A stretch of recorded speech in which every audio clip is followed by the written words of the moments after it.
guys, welcome back to my channel, Trending Gallery 5. Kali ini kita akan rangkum alur film India berbahasa Malayalam dengan judul The Priest. Film yang dirilis Maret 2021 ini disutradarai oleh Jovin T. Ceko dan dibintangi oleh sang mega bintang yang berakting lebih dari 1000 film, yaitu Muhammad Kuti Ismail Pani Parambil alias Mamuti. Selain itu, film ini juga dibintangi oleh Baby Monica, Nikila Vimal, dan Manju Warrior. The Priest berkisah tentang seorang pastor yang mencoba menguak misteri tentang roh halus yang bersemayam di tubuh seorang anak gadis berusia 11 tahun. Penasaran seperti apa ceritanya? Nah guys, makanya simak rangkuman alur film ini tanpa skip biar ketemu magisnya film ini. Oke, tanpa banyak basa-basi, kita langsung ke TKP.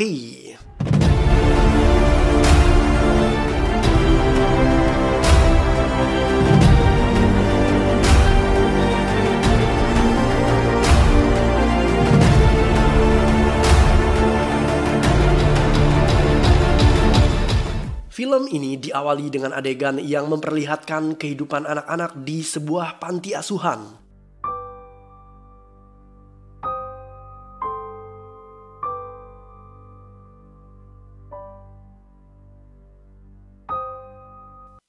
Seorang pastor terbangun di pagi hari dan mengawali aktivitasnya dengan doa. Pastor ini bernama Carmen Benedict. Ia didatangi oleh wanita yang bernama Dia. Dia meminta bantuan Benedict untuk menolong keluarga Alat, sebuah keluarga kaya yang memiliki bisnis besar dan sangat berpengaruh yang dinamai Alat Group. Perusahaan Alat Group didirikan oleh Joseph Alat dan diwariskan kepada anaknya yang bernama Alex.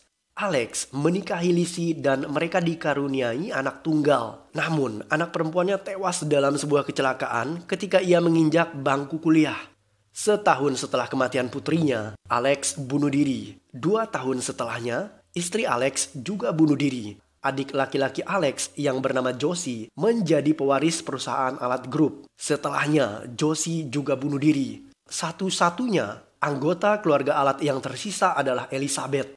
Polisi mengatakan bahwa semua kematian itu adalah bunuh diri. Namun, dia tidak meyakini hal tersebut. Karena itulah dia mendatangi Benedict untuk menyelidiki kasus ini.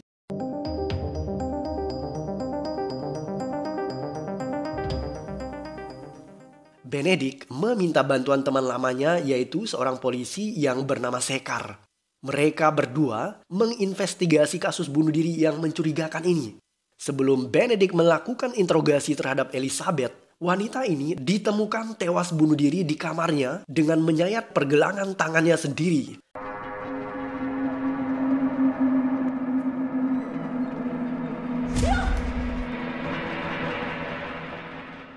Benedict dan Sekar menuju ke TKP.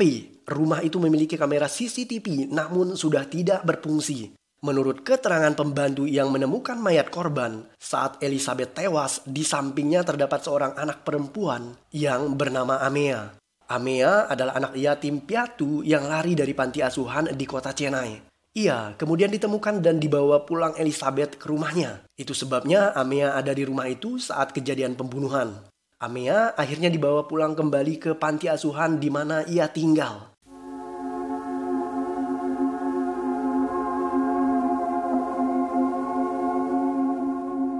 Menurut suster penjaga panti asuhan, Amea adalah anak yang aneh dan berbeda. Ia sering menghilang namun keesokan harinya kembali lagi ke panti asuhan tersebut. Amea adalah anak yang sangat pendiam dan ia tidak mau berbicara dengan siapapun. Polisi sebenarnya ingin bertanya kepada Amea terkait kasus bunuh diri Elizabeth, tetapi mereka tidak mendapatkan informasi apapun. Benedict menemui dokter pribadi keluarga Alat sekaligus menjadi dokter yang melakukan pemeriksaan postmortem terhadap mayat Elizabeth. Dokter ini menyebutkan bahwa Elizabeth mengalami depresi dan ia sering mengkonsumsi obat penenang. Hasil autopsi menyimpulkan bahwa Elizabeth tewas karena kehabisan darah. Tidak ada sidik jari orang lain di ruangan dan tidak ada tanda-tanda perkelahian di sana. Jadi, kematian Elizabeth murni dianggap bunuh diri.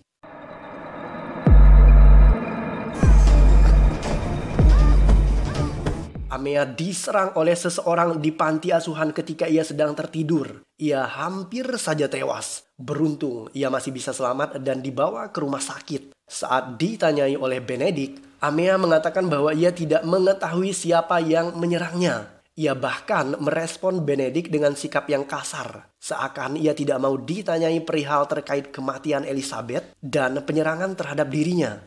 Setelah memeriksa kamar tidur di mana Amea diserang, Benedict jadi yakin jika Amea tidak berhalusinasi dan tidak sedang mengarang-arang cerita. Ia memang diserang oleh seseorang dan pembunuh ini ingin Amea mati karena ia adalah saksi kunci pembunuhan Elizabeth. Benedict kembali mendatangi kamar korban. Tidak ada tanda-tanda jika jendela dibobol dari luar. Itu artinya pembunuh masuk dari pintu depan. Karena pembunuhan terjadi di kamar Elizabeth, itu berarti pembunuh mengenal dan dekat dengan korban. Hanya saja yang menyisakan misteri adalah pintu rumah Elizabeth terkunci dari dalam dan orang yang memiliki kuncinya hanya Elizabeth dan pembantunya. Elizabeth tinggal sendirian, namun saat kejadian, ia membawa pulang Amea di rumah itu. Pembantu yang menemukan mayat datang keesokan paginya dan masuk dari luar rumah dengan menggunakan kunci cadangan. Itu artinya saat pembunuhan terjadi dan ketika mayat ditemukan, pembunuh masih ada di dalam rumah dan bersembunyi. Benedict juga mengetahui bahwa ternyata semua harta warisan Elizabeth dilimpahkan kepada teman baiknya, yaitu Dr. Sanjay, seorang dokter pribadi keluarga Alat. Benedict dan dia menemui Dr. Sanjay. Ternyata menurut sang dokter, keluarga Alat punya kecenderungan untuk bunuh diri saat mereka merasa depresi. Sanjay akhirnya mengakui bahwa ia memanfaatkan kelemahan itu. Ia memberikan sugesti kepada keluarga Alat agar mereka bunuh diri. Suatu sugesti yang memiliki kekuatan seperti hipnotis. Itulah sebabnya semua anggota keluarga itu tewas bunuh diri. Untuk memuluskan aksinya, Sanjay bekerja sama dengan beberapa orang, yaitu kuasa hukum keluarga Alat yang bernama Sadavisam, saudara sepupu Elizabeth yang bernama Prancis, dan pria penjaga panti asuhan. Mereka berempat akhirnya dijebloskan ke dalam penjara.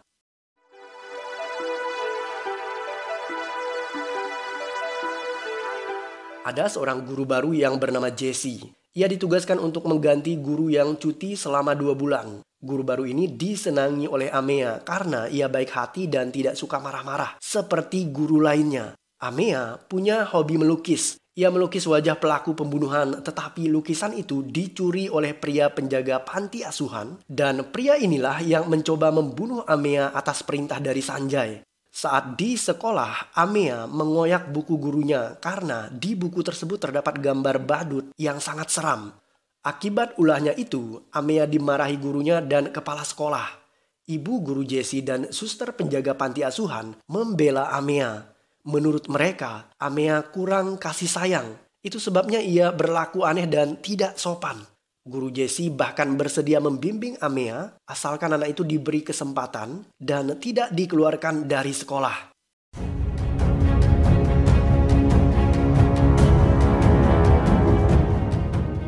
Benedict mendatangi kepala sekolah sekalipun kasus pembunuhan Elizabeth telah diselesaikan. Namun Benedict merasa ada sesuatu yang aneh dalam diri Amea. Ia meminta izin kepala sekolah untuk mewawancarainya. Kepala sekolah mengizinkan Benedict melakukan itu. Tetapi sulit buat Benedict untuk bertemu dengan Amea karena ia selalu menghindar. Berkat bujukan Jesse, Amea akhirnya mau diwawancarai Benedict. Benedict membawanya ke ruang kelas, sedangkan guru Jesse berjalan meninggalkan mereka. Tak lama setelah itu, Jesse mendengar teriakan Amea. Ia bergegas menyusul masuk ke dalam ruang kelas. Amea terlihat ketakutan dan berkata, "Bu guru, dia menyakitiku." Guru Jesse terlihat kesal karena Benedict menyakiti anak-anak. Benedict meninggalkan mereka berdua di ruangan itu dan sejurus kemudian Benedict menghampiri Jesse di kantin. Amea tidak ada di sana. Jesse masih terlihat kesal atas sikap Benedict yang dianggap menyakiti Amea. Benedict kemudian berpesan kepada Jesse, "Ini kartu namaku. Hanya aku yang bisa menolongmu. Apa yang kuucap bukan kata-kata dariku, melainkan dari Tuhan." ഇനി എങ്ങോട്ടെങ്കിലും പോവാൻ ആഗ്രഹമുണ്ടെങ്കിൽ എന്നോട് പറ, ഞാൻ കൊണ്ടുപോകാം. Sejak dibimbing oleh Jesse, Amea berubah menjadi anak yang baik, rajin, ceria, dan semakin cerdas. Tetapi sayangnya, kontrak Jesse selama 2 bulan mengajar di sekolah itu sudah berakhir. Itu artinya ia harus berhenti mengajar. Amea terlanjur sayang kepada Jesse. Ia ingin tinggal bersamanya. Jesse kemudian mengajak Amea pindah ke rumahnya. Jesse sangat menyayangi Amea seperti saudaranya sendiri.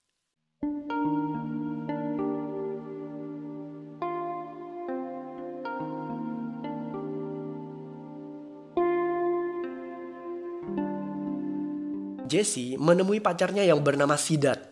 Sidat melamar Jesse untuk menjadi istrinya dan lamaran ini diterima dengan senang hati. Tetapi Amea tidak menyukai Sidat. Ia marah dan meninggalkan mereka berdua.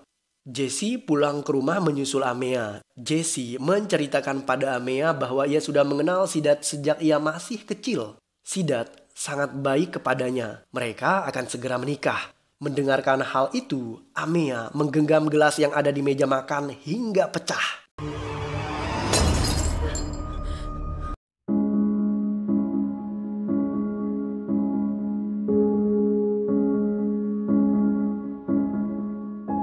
Jesse melakukan video call dengan Sidat. Ia memintanya untuk mencarikan seorang psikiater yang bisa merawat Amea.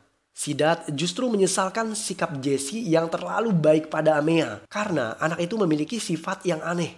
Sidat kemudian memutuskan panggilan telepon karena ia kesal saat Jesse tidak mau mendengarkannya. Sejurus kemudian,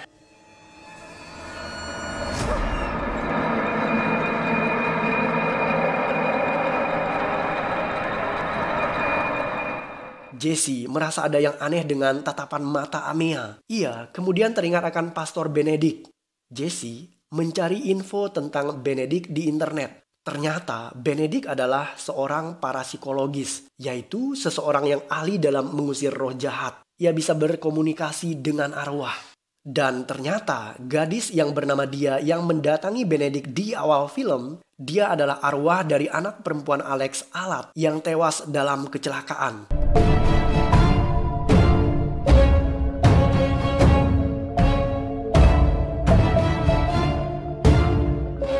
Jesse mencoba menelpon Benedict namun tidak ada jawaban.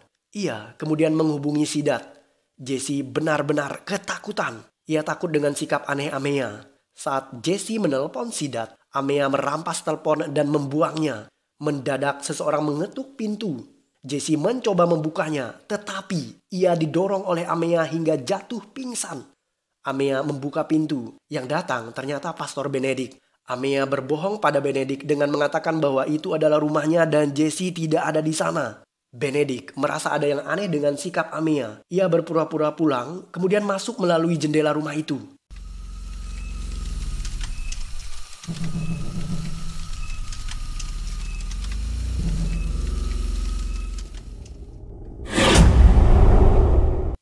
Amea mendadak muncul di depan Benedict. Mereka mulai saling baku hantam, tetapi pada akhirnya Benedict berhasil menyuntik Amea dengan obat penenang.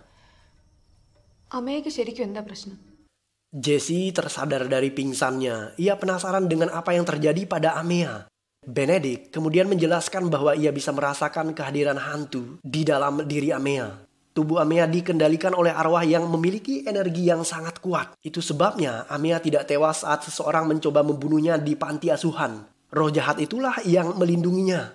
Benedict bahkan menceritakan apa yang terjadi di sekolah ketika ia bertemu Amea. Roh jahat itu menyakiti dirinya dan bersandiwara seolah-olah ia ditampar oleh Benedict. Dan menurut Benedict, roh jahat itu adalah roh Elizabeth. Benedict memulai ritual pengusiran setan di dalam tubuh Amea. Ia meminta Elizabeth berhenti menyakiti Amea karena orang-orang yang membunuh Elizabeth sudah dijebloskan ke dalam penjara. Elizabeth terus memberontak, tetapi kedua kaki dan tangannya terbelenggu. Sejurus kemudian,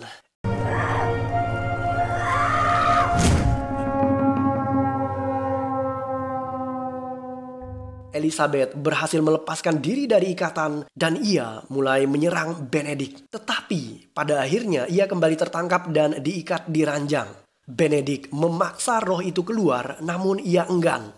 Saat Benedict ingin menaikkan tegangan listrik agar bisa mengeluarkan roh dari tubuh Amea, Dr. Matthew, partner kerja Benedict, melarangnya karena hal itu bisa membunuh Amea.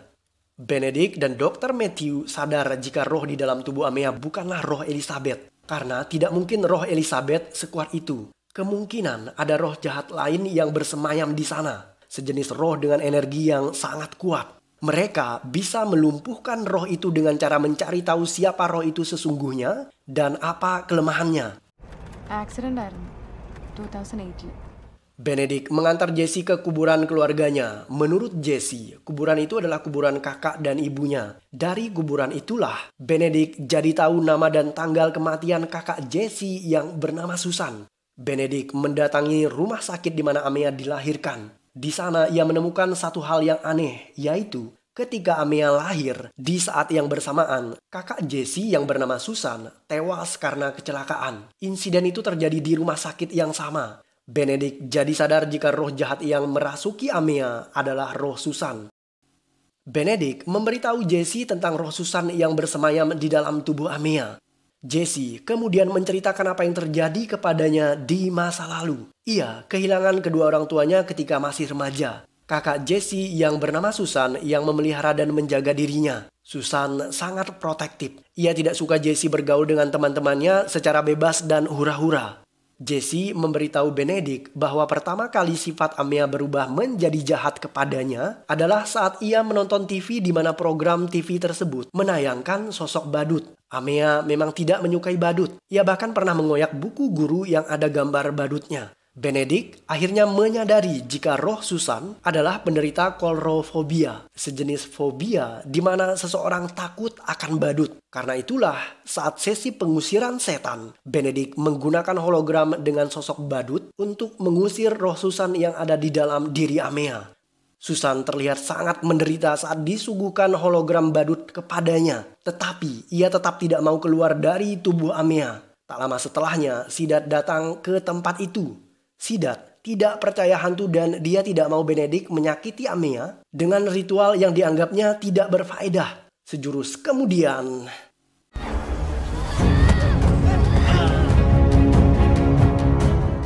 Amea menyerang Sidat. Beruntung aksinya bisa dihentikan oleh Jesse dan asisten Benedict yang bernama Matthew.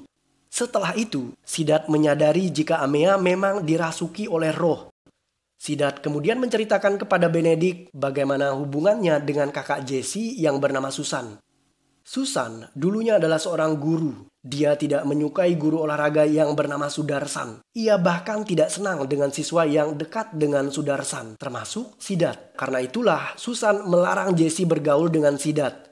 Suatu hari, Susan menemukan Sudarsan menyuntikkan doping untuk Sidat dan para atlet olahraga di sekolah itu. Susan melaporkan kasus itu kepada kepala sekolah. Tetapi karena takut reputasi sekolahnya hancur, kepala sekolah tersebut justru melarang Susan untuk mengekspos berita itu keluar. Susan berniat lapor polisi. Namun belum sempat ia melakukan itu, Susan tewas dalam kecelakaan.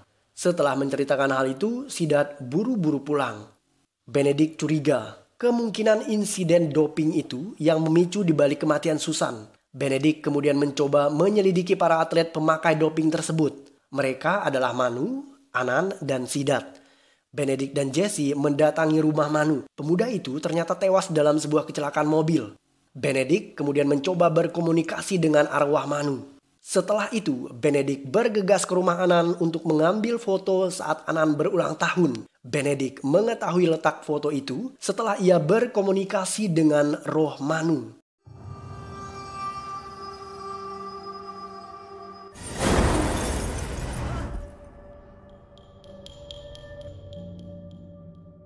Benedict mendatangi Sidat. Ia menunjukkan foto itu kepadanya.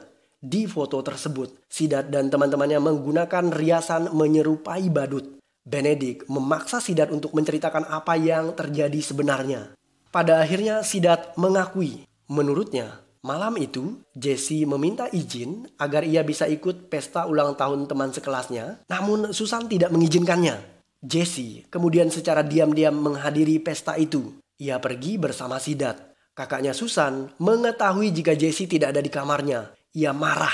Susan kemudian menyusul Jesse. Pesta berlangsung meriah. Para tamu menghiasi wajah mereka penuh warna-warni seperti hiasan badut. Sebelum pesta berakhir, Jesse segera minta diantar pulang oleh Sidat. Ia gelisah karena takut ketahuan oleh kakaknya. Di tengah perjalanan pulang, Sidat berniat mencium Jesse di dalam mobil sambil berkendara. Ia tidak menyadari jika motor Susan ada di depannya. Sidat kemudian menabrak Susan yang sedang dalam perjalanan menyusul Jesse. Kecelakaan itu membuat Jesse pingsan dan tidak sadarkan diri sehingga ia tidak tahu apa yang terjadi kepada Susan. Sedangkan Susan, ia dalam keadaan sekarat. Sidat keluar dari mobil untuk memeriksa kondisi Susan. Saat sekarat, Susan melihat wajah Sidat yang memakai riasan badut. Dan ia berpikir badut itulah yang membunuhnya. Karena itulah arwah Susan fobia terhadap badut.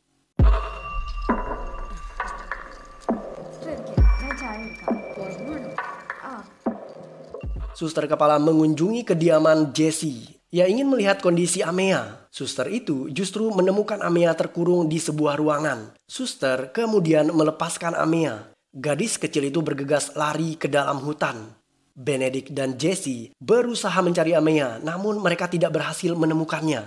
Benedict akhirnya menemukan sebuah mobil yang disembunyikan Sidat dan Jesse di dalam hutan. Mobil itulah yang menabrak Susan.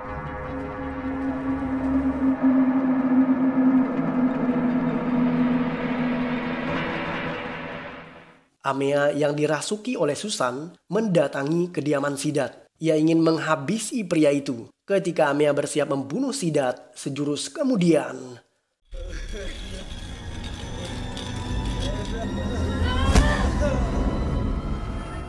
Benedict mendorong Amea. Ia menggunakan alat untuk mengusir hantu yang membuat roh Susan terpental keluar dari tubuh Amea. Susan kemudian mengungkapkan alasan kenapa rohnya berada di dalam tubuh Amea. Susan sebenarnya ingin melindungi adiknya Jesse dari orang-orang jahat yang ingin menyakitinya. Jadi Susan berniat membunuh Sidat agar Sidat tidak lagi mengganggu kehidupan Jesse. Benedict kemudian membongkar fakta sebenarnya yang terjadi. Menurutnya, apa yang diceritakan Sidat kepada dirinya adalah sebuah kebohongan. Karena malam itu yang menyetir mobil bukanlah Sidat, melainkan Jesse. Dan Jesse adalah orang yang menabrak Susan. Benedict mengetahui hal itu setelah ia menemukan bekas rambut Jesse di kursi depan bagian kemudi mobil. Sidat sengaja merahasiakan itu dan membohongi Benedict agar ia bisa melindungi Jesse. Sidat takut Jesse dijebloskan ke penjara. Makanya ia mengaku jika dirinya yang menabrak Susan. Mendengar betapa besar cinta Sidat kepada Jesse, Susan sadar selama ini ia salah menilai Sidat. Ternyata Sidat bahkan rela mengorbankan dirinya demi Jesse. Susan siap meninggalkan dunia ini dan kembali ke alamnya. Tetapi sebelum ia pergi, ia ingin melakukan permintaan terakhir, yaitu mencium adiknya Jesse. Susan kembali masuk ke dalam tubuh Amea. Ia menatap adiknya Jesse dengan penuh rasa kasih sayang dan cinta, kemudian mencium keningnya. Setelah itu, arwahnya keluar dari tubuh Amea.